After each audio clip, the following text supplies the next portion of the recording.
Hi, everybody. Welcome to the 2-3 Zone here for Friday, September 26th, 2025. Hope everybody's doing good. And if you're new to the 2-3 Zone, welcome aboard. Glad you're joining us here today. Make sure you subscribe. Give us a thumbs up as well. Greatly appreciated. And hey, let us know what you think about the WNBA playoffs and who you think's going to win. Maybe even some player props you like. We don't mind. We love hearing from you guys in the chat. So definitely interact with us. Comment section below after this video. Hey, we'll get to the camera, see how they roll along. We've had a couple days off, a little extended break because they had 2 days off here to travel and get things going here, as we'll be looking at some Game 3 action for you. But let's get to Stacks and Ron, who joined me here on the 2-3 Zone. So without further ado, head on over to Stacks. How are you doing here, buddy? I'm doing pretty good. I think as a team, I think we killed the slate the last episode. I didn't quite check run back y'all's plays. I know I went 2-0. I know Ron did good. And I know we talked me and Rod talked about that Aces team total over parlay and the Fever team total under.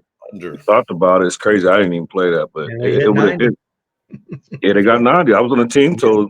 You said they were gonna get 90. So I feel like, we're getting hot. There was a lot of views. I want to thank everybody for the comment. It was almost 3K views last time I seen. I appreciate that, Tony. Appreciate that. And let's run it back. Definitely. Let's get to some Game 3 action. I don't want to run. How are you doing? I know Yeah, I played that definitely. 2-team parlay and we crushed it. So, hey, Yeah, I crushed it, man. Over with the aces, the under with the fever, or excuse me, the Mercury. Yeah, it was a great day. Actually 2-0 on the premium side because I did have the Mercury plus 7.5, and I did take my, as you guys got for free right here, that over. Thank you, Sammy Whipcomb, for hitting that 3. But I really wanted to see Nafisha win that at the buzzer, but unfortunately she didn't. No, well, you're close. Well, first buzzer beater we've seen right down to it. But anyway, it is what it is there. Let's get to Friday night's action. Game 3s. First up, we got Vegas into Indiana to take on the Fever. I see Vegas laying 4.5, total 163. I don't know where to run. What do you like here in this matchup? Yeah, we've seen that matchup before, and I told you before, well, you know what the Indiana Fever do as a home dog. 12-1 ATS this year and 11-2 straight up as an underdog. And they did beat the Aces and won. The only loss that they had was to the Minnesota Lynx and to the New York Liberty. So that was the only 2 losses as an underdog at home that they did not cover. So, yeah, I'm going right back to them. Give me the Fever plus the 4.5. They just cover as an underdog at home. Sprinkle that money line. They might get them. We talked about it before. If we get down to the point where it's you're coming back to Indiana and you're going to be the road favorite, you might be in trouble. So, yep, looking at Indiana plus 4.5. Head on over to Stacks. What do you like here in this matchup? Yeah, I can't say I mind that Fever pick, but I'm gonna be on the total. I think this game is gonna shoot over. We've seen the totals going down from the last game. Maybe it's because of the road. They switched venues. Now they're in Indiana. But one thing about this is Indiana at home, and this is like the biggest game ever as far as I can think of that my mind goes back as far as the first home game. This is nothing like just the semis. Like, this is a huge game. I feel like the Indiana going to speed them up. The Ace has been trying to speed them up because Indiana likes to play slow. I think there's going to be a lot of points. Everyone's going to look at this as a defensive game and slower pace. I couldn't disagree more. I got over 162.5. When I bet it, I think this game is going to see at least sniff 170. High pace, close game. Whoever wins going to win by a bucket or 2. So I don't mind your favorite, but I love this over 162.5.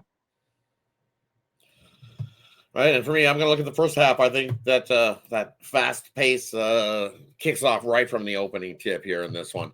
I don't think this is going to be one of those slow pace games. It's going to be all offense, not worrying about a shot clock, firing shots left, right, all over the place, and it's going to equate to a higher scoring game.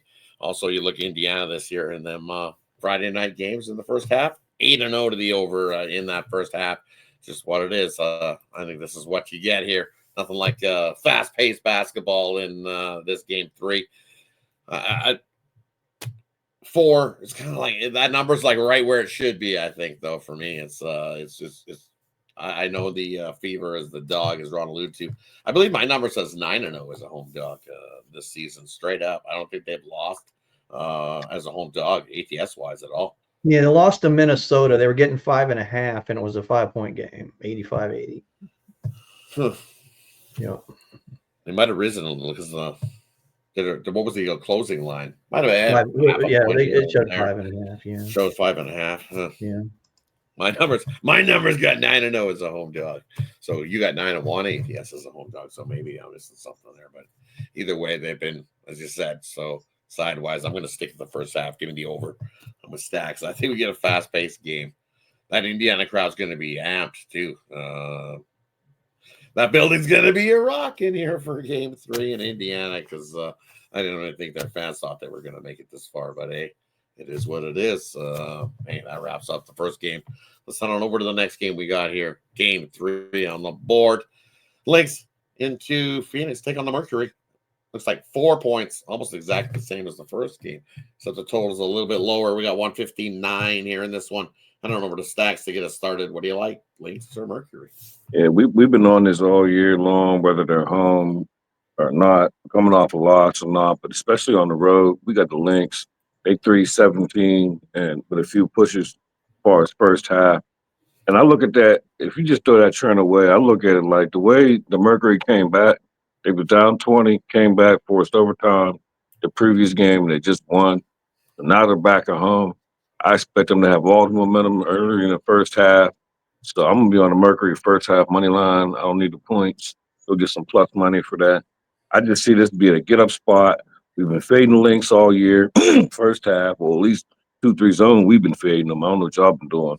But all the momentum is right now, in my eyes, my opinion, on the Mercury. They came back from 24th overtime. You keep it now, you're back at home. We got 3-17 Lynx on the first half. Yeah, they're going to be upset if they lost, but third quarter, that's when you want the Lynx. But give me the Mercury first half money line. Heading on over to Ron. What do you like here in this matchup? Yeah, we think the Lynx should have probably won that game. They had it pretty much dominated the first half, which is unusual. We always like to play, against them in the first half. Dominating the first half, you probably don't want that favorite in the second half because usually that dog comes back. That's what we saw in Game 2. But like I said, Fee should have won that thing at the buzzer. But them coming off a loss is really good for us now because you look at Minnesota off a home favorite loss. They're 7-1 ATS, 10-0 straight up. I'm taking Minnesota minus the 4 on the road. I think to get it back. And for me here in this matchup, I'm going to take the under full game. You look at Phoenix, what they've done off of 2 days rest this year, 5-0 to the under off of 2 days rest. And that big comeback was definitely because of that defense. The way the Mercury have been playing defense here in these playoffs, holding teams to 39% shooting, only allowing about 74 points a game.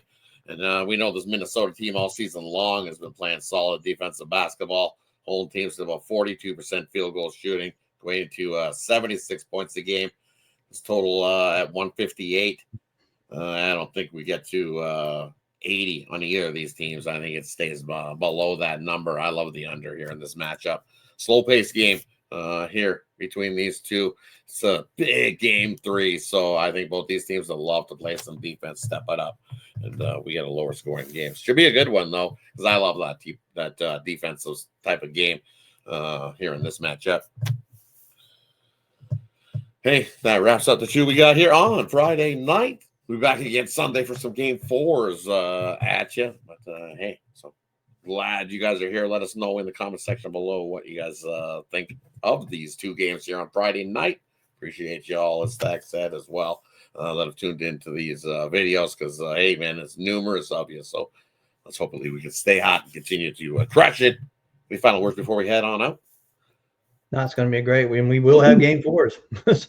Definitely. So we're tied at 1. Let's go. Keep the comments coming. Really appreciate it. Hit the like button, subscribe. Run it back. Let's have a day. Let's have a day. Appreciate everybody. See you guys. Take care.